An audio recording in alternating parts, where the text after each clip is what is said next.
What's up YouTube? Pete here from the Sunday Drive. Today we're in my 2004 Chevy Silverado with a stock head unit, and we're going to show you how to go from this to this.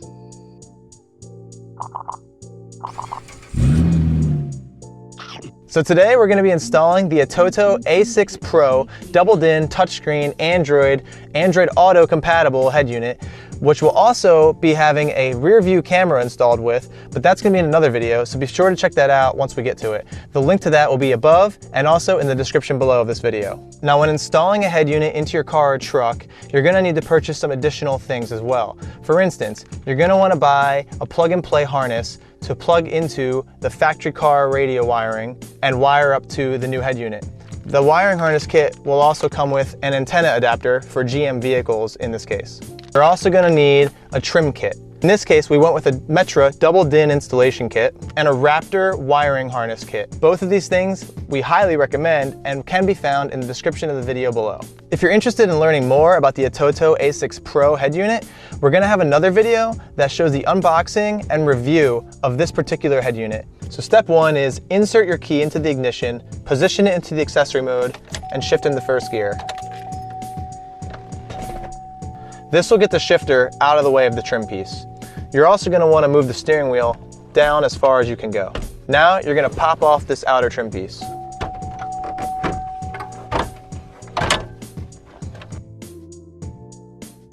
With the trim removed, put the car back in the park and remove the key. You're also going to want to disconnect the battery at this point, just to be safe. Next, grab a 7mm socket to remove the 3 screws holding the head unit in.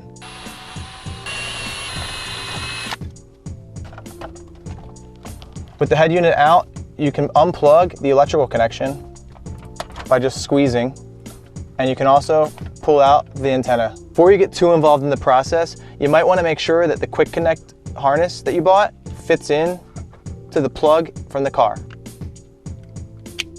So we're over at the bench now, and I have in front of me the harness provided by ATOTO to plug into the head unit with all the associated wires, as well as the quick connection harness that I purchased specific for my vehicle from Raptor. But before I get too involved in soldering, I want to make sure that the quick connection harness that I purchased off of Amazon uses all of the correct pins and has the correct wiring colors. I don't want to mess up any wiring, because if I send power to the wrong wire, I could destroy something or blow a fuse. So I googled a schematic for a 2004 Silverado to make sure that I know what each pin from the factory harness is supposed to go to. I then compared that to the harness. If you look through the reviews for this product on Amazon, you might notice that some people complain that the wires aren't correct. However, in my case, it seems like all the wires are in the correct position and there are the correct number of wires. In the description of this, it does say that this will not work for Bose equipped or other amplifier equipped stereos. I just have a basic stereo, so this isn't an issue. Also, this red wire doesn't actually connect to anything on the car side. That's because this is for an ignition 12-volt power. The yellow is for constant 12-volt power and provides memory for the unit, but the red needs to go to a switched power. We're going to be using this red wire that Raptor also provides in the head unit adapter kit that's going to run to a switched 12-volt power supply. One more thing is this Raptor kit also includes an antenna adapter kit.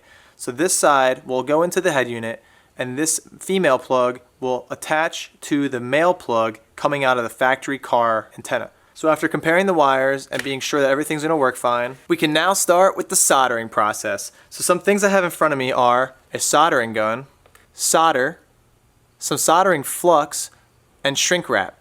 What we're going to need to do is start matching wire for wire between the quick connect adapter and the radio harness. The process is pretty straightforward.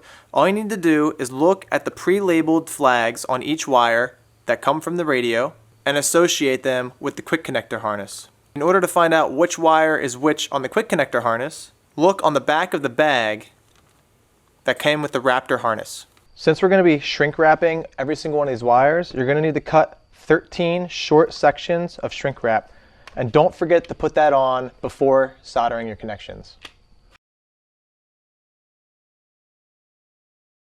Sometimes I like to put all the shrink wrap on just so I won't forget it, because once you solder this, you can't get it on after the fact.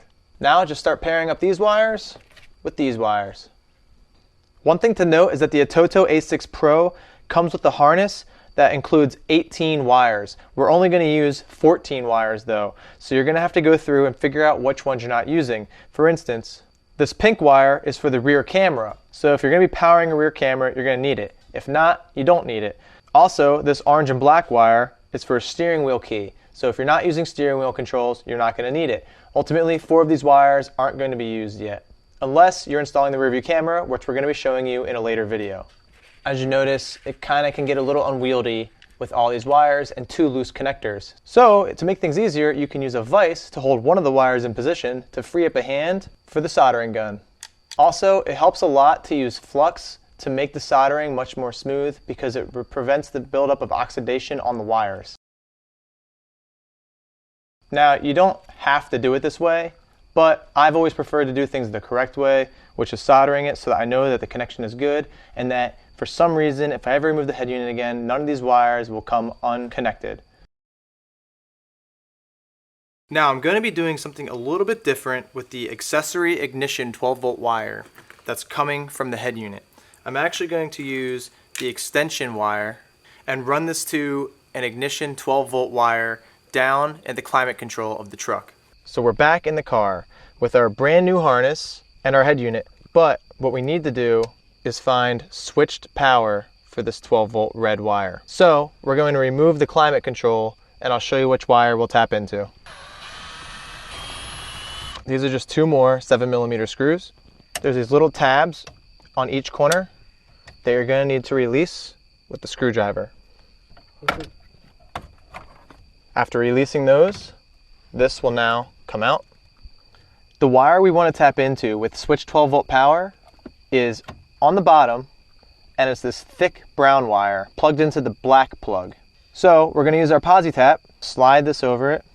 There's a small needle-like pin, and that will penetrate the insulation on the wire and make contact with the actual stranded wire.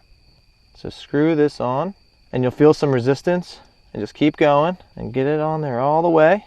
Now we want to take this red wire, feed it back up here, and pull it back out through this hole down here and then connect it to the posi tap. Now unscrew the other side of the posi tap, feed the red wire in through it and screw it back in. And plug that in to the factory side of the vehicle. So after installing the harness, you're going to want to install all the accessories such as the GPS, the Wi-Fi antenna, and of course the microphone. We're going to be installing our GPS antenna right here by the mirror. So you're going to first want to wipe down the area with some alcohol before applying the double-sided 3M tape to it. And carefully mount the antenna to the windshield. Alright, so now what we're going to need to do is run the wire all the way along the top of the car, over this A-pillar, and down along it, where we'll fish it back all the way through the dash and back to where the head unit goes. If you're having an issue where the wire won't stay up there, you can actually wrap this wire in double-sided tape to ensure that it will stay up. So now, while we're over here, we can go ahead and clip our microphone in where we want it and run this wire along with it. Now one thing I want to mention is if you happen to have an airbag in your A-pillar, you want to really make sure that you don't inhibit its functionality. That could be dangerous for you in case of an accident, and we're not here to make things more dangerous, we're here to make things better. So go ahead and sneak this wire in behind the A-pillar trim. If you find yourself having a hard time keeping this wire behind the A-pillar trim, as I am right now, you can use the 3M tape trick again, just to make sure it stays back there. Wrap it around, take the backing off, and stuff it in. If you look at the lower side of the dash, you can pop this piece of plastic off, and this is where we're going to run the wires into the dash. If you pull back the weather stripping from around the door, you can sneak the end of the connection through this little gap and get it behind the dash. So we've run a fishing wire from the left side of the dash about 3/4 of the way under the steering wheel to over here, and we're going to pull the wire through with it. So behind the climate control, we're able to get a fishing wire through there all the way to the back of the dash so we can finish fishing these wires up to the head unit.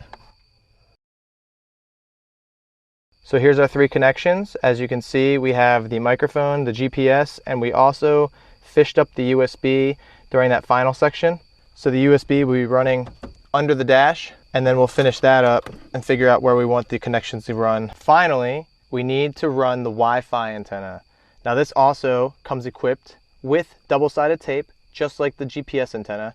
And what we're gonna do is we're gonna apply the tape up here and stick it to the top of the dash. This is good because the dash is only plastic, so there's not much interference between here and the windshield, so that Wi-Fi should be pretty good.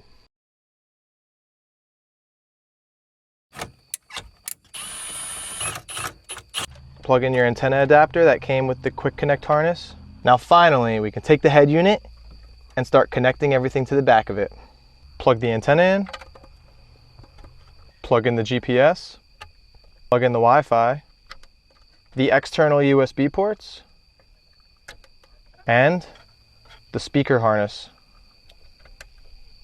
Now with regards to mounting the head unit to the truck, we purchased a mounting kit that was for 2004 Silverados. It's for a lot of cars, so don't be worried if you see a universal kit. What it does is it mounts up to the existing holes on the side of the radio, and it provides you with the mounting tabs necessary for your vehicle, as well as a bezel around the front so that everything fits up seamlessly. Now we're going to reinstall the bezel, so put your key back in, put the car in first gear, make sure the steering wheel's down.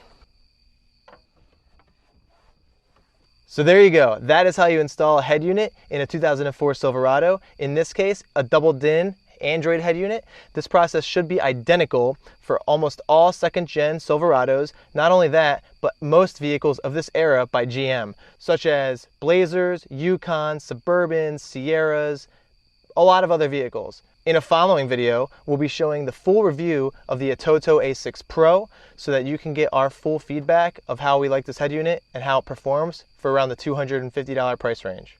If you found this video helpful, please give us a big like and subscribe. We'd really appreciate it. It means a lot to us. And thanks for watching, guys. Have a good one.